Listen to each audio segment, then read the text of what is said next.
Welcome to the Kottke Ride Home for Thursday, February 25th, 2021. I'm Jackson Bird. How to make your clothes last longer and practice the art of radical keeping, according to the anti-Marie Kondo. A segment about Buttergate in Canada that's not really about Buttergate after all. And a browser extension that shows you what the internet would look like without big tech. Here are some of the cool things from the news today.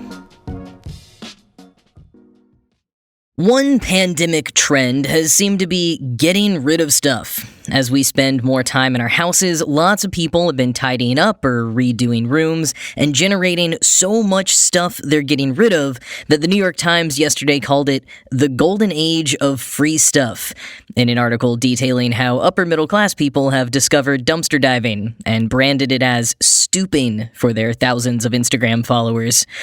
And hey, listen, tidying up is great. Refreshing your space is great for mental health, and buying or finding used instead of buying new is also good for the environment.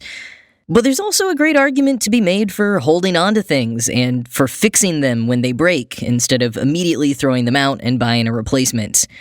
Ursula de Castro is an activist and former designer described by The Guardian as a kind of anti-Marie Kondo. She counters fast fashion and throwaway culture with radical keeping. She promotes the idea of buying things that last and knowing how to repair them. And as a promotion for her new book, Loved Clothes Last, de Castro shares a few of her top tips for making clothes last longer. Although she does acknowledge that when it comes to fashion, like so many other things, it's really the whole system that needs fixing more so than individual habits. But the individual habits can help a little too, and certainly improve your quality of life or help with your budget. Her first piece of advice is to be strategic about what you buy. Be aware of what it's made out of, how to care for that fabric, and the impact it has on the environment. For example, polyester. Quoting de Castro, "Polyester sheds millions of microfibers. It's been found in the bottom of the ocean and the top of Everest. Every time you wash a piece of polyester, about 500,000 microfibers are released." End quote. But that doesn't necessarily mean you should never buy polyester. Try buying items made out of polyester that you don't have to wash as much, like an overcoat instead of undergarments. And on the topic of washing, be wary of overwashing. Like showering, we do way more of it in our modern age than may be strictly necessary, certainly more than our ancestors did.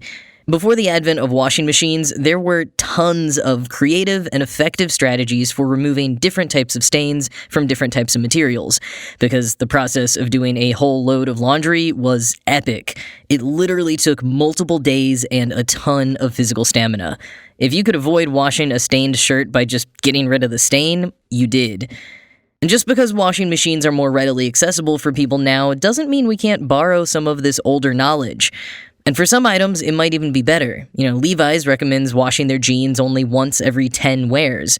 And a lot of fast fashion items will degrade quickly if put in the agitator of the washing machine too often. And if you have the space, de Castro recommends a fun technique of hiding some of your clothes from yourself. If there's an item that's not doing it for you right now, if it's not sparking joy, instead of getting rid of it right away, put it in a box under your bed. A few months or so later, you may rediscover it and find that you now love it.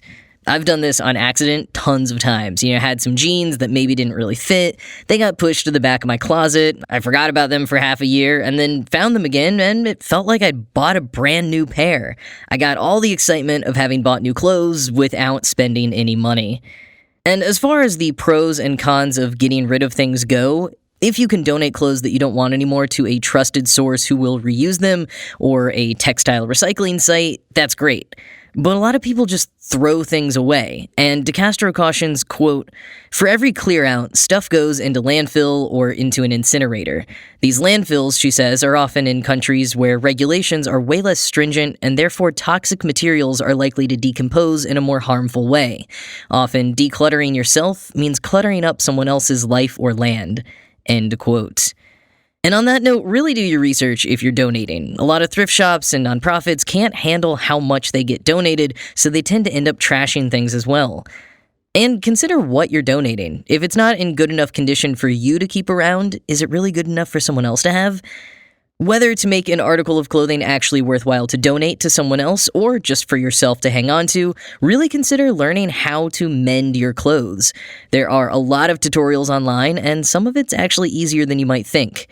And it doesn't have to be proper tailoring either. If you have a tear or a stain on a shirt or jacket, you can cover it up with something else. An enamel pin, a brooch, a patch, an overshirt. Turn it into an opportunity for a little bit of creativity. And DeCastro cops that most people do not have either the time or the money to spend on properly repairing their own clothes. But she hopes that'll change. For our own budgets and for the environment, and for the people in unsafe workplaces producing some of the clothes most likely to sell cheap and fall apart quickly, we need to normalize clothing repair. Not necessarily all of us magically having the skills and time to do it, but perhaps with major brands offering in-store repairs. The more common and popular it is, the sooner the price will be driven down. DeCastro even goes as far as to suggest calling your legislators and clothing companies to request more clothing repair sites, almost like a fashion version of right-to-repair laws. She says, quote, 100% of the population wears clothes. So we have a responsibility as consumers, but brands and governments have an obligation to make it as sustainable as possible. We need societal intervention from the brands that have already made such a fortune on us. It's give back time. End quote.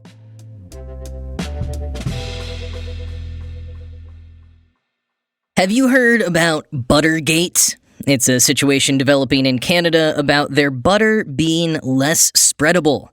Apparently, it isn't softening as well at room temperature anymore, and some local chefs and foodies have been trying to get to the bottom of it. Quoting the BBC, cookbook author Julie Van Rosendaal suggested in a Globe and Mail column last week that a higher demand for butter in the pandemic led to changes in livestock feed as farmers sought to increase production. Demand certainly has been on the rise during the pandemic. The country's dairy sector, a major presence in all 10 provinces, determines its production quotas based upon demand forecasts. With more Canadians staying home, demand for butter rose by over 12% in 2020, according to Dairy Farmers of Canada. Adding palm oil-based energy supplements to cow feed is a decades-old practice said to increase the milk output of cows and increase the milk's fat content. Since the summer, hundreds of farmers around the country have stepped up their use of palm oil substances in an attempt to boost supply. End quote. Butter produced by cows that have been fed palm oil apparently has a higher melting point, at least according to some agricultural experts. So if more cows in Canada are being fed palm oil to help increase butter production, the butter in people's homes being less spreadable could make sense. And that higher melting point is in part a result of the higher saturated fat present in butter made from cows fed palm oil products, which is, of course, a bit of a health concern. Writing in the Globe and Mail and citing a report published by the WHO, Sylvain Charlebois notes that palm oil may increase certain heart disease risk factors in some people. End quote. But Canada's Dairy Processors Association say there have not been any changes to butter production during the pandemic, and the Dairy Farmers of Canada lobbying group say that palm oil is safe for both cows and human consumers, and pointed out that other countries like the UK and the US use palm product supplements. Nonetheless, they're forming a working group of stakeholders and consumers to address the issue. And Charlebois says it's different in Canada because, quote, the use of palm oil breaches the moral contract the dairy industry has with Canadians. Unlike the situation in other countries, milk is essentially a public good in Canada. Not only do dairy farmers have exclusive government-sanctioned quotas, which make it a privilege for the few to produce milk, but Canadian taxpayers have given $1.75 billion to the industry as compensation for increased global access to our markets under new trade deals, such as the United States-Mexico-Canada Agreement, also known as the new NAFTA. End quote.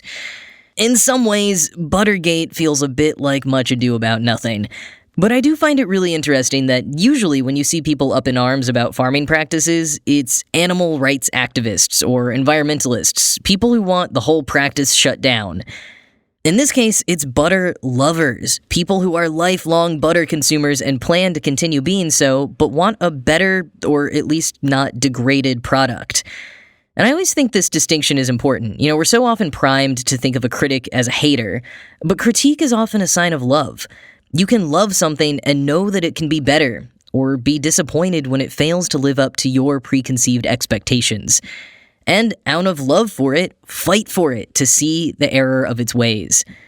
And if the product never returns to its former glory, or what your perception of its pure, unadulterated glory was, that can lead you to step away from it, heartbreakingly, making it no longer a part of your life. That doesn't mean butter is canceled. Just that some people have made the tough decision to no longer buy butter that they don't think matches their values. Butter will live on in Canada in whatever form, despite Buttergate. And who knows? Maybe it will even be better because of it.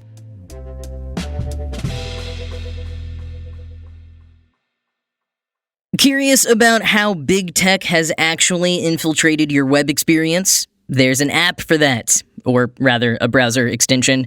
It's called Big Tech Detective, and it alerts you if the site you're visiting is exchanging data with Amazon, Facebook, Google, or Microsoft. If you want, you can block your access to any site that exchanges data with one of those four, but as Mitchell Clark at The Verge discovered, the internet basically becomes useless at that point. Which is kind of the point of the extension.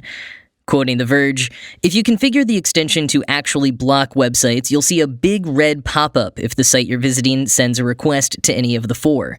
The pop-up will also include a list of all the requests, so you can get an idea of what's being asked for. It's worth keeping in mind that just because a site reaches out to one or more of the big four tech companies, it doesn't mean that it's necessarily snooping or doing something nefarious. Many websites use fonts from Google Fonts or host their sites using Amazon Web Services. That said, there are pages that connect to those IP addresses because they use trackers provided by one of the big four companies. Big Tech Detective isn't meant to keep your data private from these companies. It even says when it locks one of the pages that it isn't actually preventing the resources from loading or collecting your data, if that's their purpose. It's really meant as a visualization tool to show you that if you want to use the internet without relying on these companies, you're not going to have a good time. End quote. Currently, you have to sideload the extension onto Firefox or Google Chrome, which the site provides instructions for if you haven't done that kind of thing before. It is kind of ironic that the extension is available on Google Chrome. They're working on getting it into the Google Store, but they said after thinking long and hard, they decided to go for it since Google Chrome currently makes up more than half of the US desktop browser market. It's an extension that's probably more annoying in practice if you were to keep it for the long term, but can definitely be revealing when used experimentally to see what kind of stuff your favorite sites pull up. And if you just want to watch someone else try to experience the internet without the influence of big tech, you can watch Kashmir Hill's series on Gizmodo that partially inspired the Big Tech Detective extension, in which she used a custom-built VPN to cut Amazon, Facebook, Google, Microsoft, and Apple out of her internet for a week. Link in the show notes to see how she got on.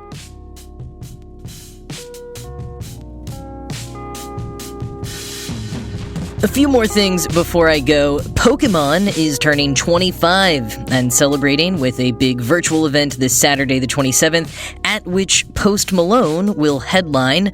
He'll be performing his new song, which he dropped this morning, a cover of Hootie and the Blowfish's hit Only Wanna Be With You. There are so many disparate things going on there that I don't even really know what to think of it, but the cover isn't bad. In other news, and this is completely anecdotal, there is no scientific evidence to back this up whatsoever, so take it for what it is, just interesting. Mara Gay from the New York Times, who has been a strong advocate for people experiencing symptoms of long COVID, has said that she and many other long COVID survivors are, quote, feeling significantly better after receiving their first vaccine dose, end quote. So possibly good news there, but again, it is completely anecdotal for now. Also, I spent this last week catching up on the Apple TV Plus original For All Mankind, whose second series just premiered last week, and dudes, it is so good. It's an alternate history series, aka completely my jam, in which the Soviet Union beat the US to the moon in 1969, and because we can't ever not be the best, the space race basically just kept on going so that we could try to beat the Russians. In this timeline, by the early 80s, we've achieved things like a lunar base, the first Mars rover, women astronauts way earlier on, and other technological advances like consumer electric cars. Not to mention different presidents being elected and all kinds of wild things falling out from the change of timeline. Especially if you also wore out the Apollo 13 and The Right Stuff VHS tapes like I did, you will love it. The vibes are kind of Mad Men-esque as well, and it was created by Ron Moore, who developed Battlestar Galactica, so you know it's in good hands. But anyways, that is it for today. As always, this show was produced by Ride Home Media and Kottke.org. I am Jackson Bird, and I will talk to you again tomorrow.